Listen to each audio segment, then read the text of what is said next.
हाथों में जाते ही तस्करी के अड्डे बन जाएंगे हवाई अड्डे और बंदरगाहें। कांग्रेस। हिमाचल कांग्रेस के वरिष्ठ प्रवक्ता ने मोदी सरकार की मुद्रीकरण नीति को बताया देश के लिए खतरा। निजी क्षेत्र को दिए गए। गुजरात के मुंद्रा बंदरगाह पर 21,000 करोड़ की नशे की खेप पकड़े जाने की घटना चिंताजनक है। इससे यह बात साफ होती है कि देश के महत्वपूर्ण हवाई अड्डों और बंदरगाहों को निजी क्षेत्र को सौंपने से न केवल देश की सुरक्षा खतरे में पड़ेगी बल्कि अवैध कारोबारियों के लिए यह संस्थान माफिया के अड्डे बन जाएंगे। यह बात हिमाचल प्रदेश कांग्रेस कमेटी के वरिष्ठ प्रवक्ता दीपक शर्मा ने आज मीडिया से कही। उन्होंने कहा कि मोदी सरकार द्वारा देश के अहम संस्थानों को निजी क्षेत्र में देने के दुष्परिणाम सामने आने लगे हैं। देश में अब तक की सबसे बड़ी हेरोइन की खेप जिस तरह से गुजरात के एक निजी क्षेत्र को दिए बंदरगाह पर पकड़ी गई है, यह देश के लिए खतरे की घंटी है। कांग्रेस प्रवक्ता ने कहा कि मोदी सरकार द्वारा देश के 21 हवाई अड्डे, 31 बंदरगाह, 400 रेलवे स्टेशन, 150 ट्रेनें निजी क्षेत्र को बेच दिए गए हैं। इन सब अहम परिसंपत्तियों पर निजी क्षेत्र का नियंत्रण होते ही माफिया और आतंकवादी संगठनों की घुसपैठ का अंदेशा बढ़ गया है।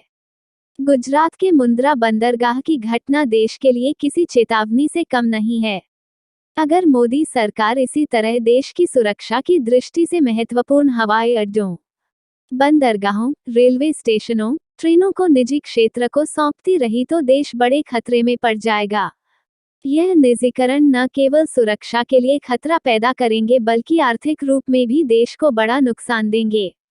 दीपक शर्मा ने कहा कि मोदी सरकार के अब तक के 7 वर्षों के कार्यकाल में 12 करोड़ लोग बेरोजगार हो चुके हैं और मोदी सरकार की मुद्रीकरण की योजना से लगभग 40 करोड़ लोगों के बेरोजगार होने का अंदेशा है।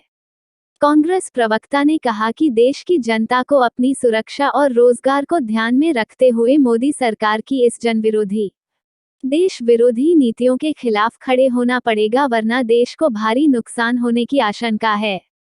कांग्रेस नेता ने कहा कि कांग्रेस पार्टी मोदी सरकार की इन जनविरोधी नीतियों का कड़ा विरोध करती है और देश के लिए खतरा बनती जा रही इस मुद्रीकरण योजना को लागू नहीं होने देगी के लिए जनांदोलन करके रोकने का भरपूर प्रयास करेगी। देश विरोधी ताकतों को देश की परिसंपत्तियों पर कब्जा नहीं करने देगी।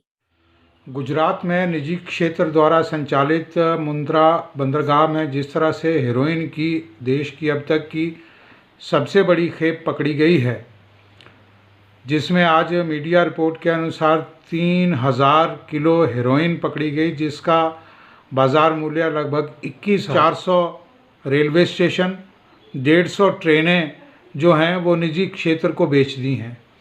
इन सब जो महत्वपूर्ण सुरक्षा की दृष्टि से, सामाजिक आर्थिक दृष्टि से, बेरोज़गारी ख़त्म करने की दृष्टि से जो ये अहम संस्थान हैं, इनको इस तरह से निजी क्षेत्र को बेच देने से देश के ऊपर कई तरह के खतरे मंडराने लगे हैं।